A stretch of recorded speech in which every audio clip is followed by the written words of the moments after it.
Good day everyone, my name is Heinrich Victoriano of PSN 1-2. Today I'm gonna be reporting one of the external factors affecting photosynthesis. Factors affecting photosynthesis. Photosynthesis and consequently crop productivity are influenced by a host of variable factors.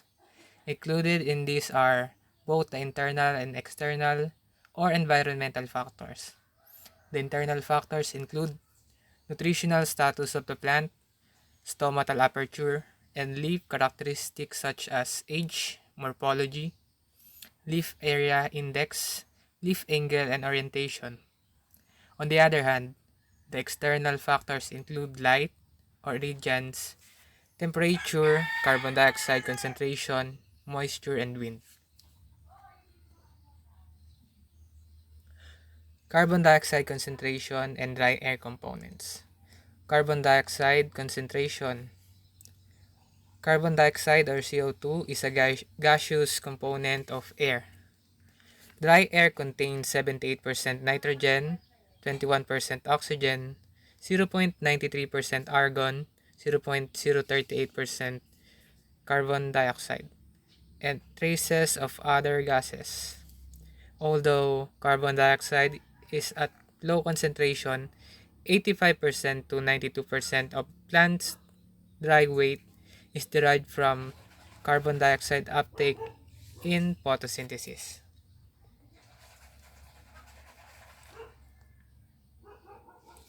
Carbon dioxide concentration. According to an article made by Britannica, the atmospheric level of carbon dioxide climbed from about 0.028% in 1860 to 0.032% by 1958. And when improved measurements began, to 0.041% by 2020.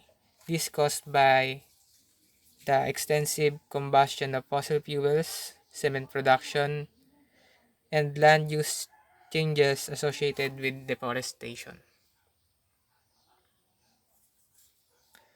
Sources of carbon dioxide. There are both natural and human sources of carbon dioxide emission. Natural sources include decomposition, ocean release, and respiration. Human sources come from activities like cement production, deforestation, and as well as burning of fossil fuels like coal and natural gas.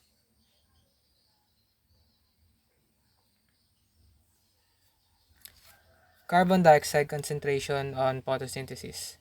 The average carbon dioxide concentration of normal ambient air is 0.038% or about 380 parts per millions. Journal fluctuation of carbon dioxide concentration occurs over the rice fields, increasing at night when only respiration is being carried on and decreasing during day when the rice plants are carrying out photosynthesis.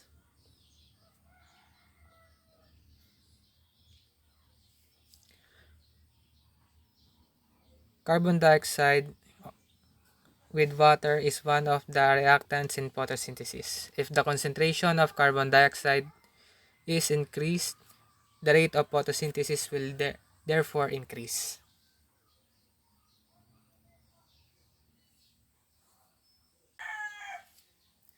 Carbon dioxide concentration effects on plants. Rising carbon dioxide concentration will increase plants' growth, more rapid leaf area development, and more total leaf area could translate into more transpiration. The increase in carbon dioxide directly increases plant photosynthesis up to a point, but the size of the increase depends on the species and physiological condition of the plant.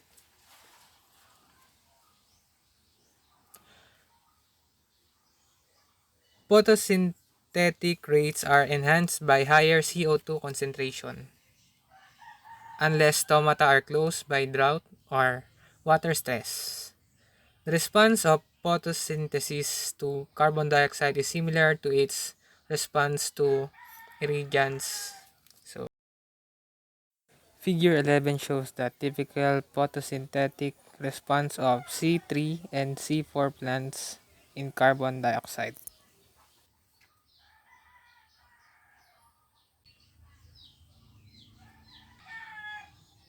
This is Figure 11 and Figure 9. Figure 11 shows the typical photosynthesis response of C3 and C4 plants to carbon dioxide.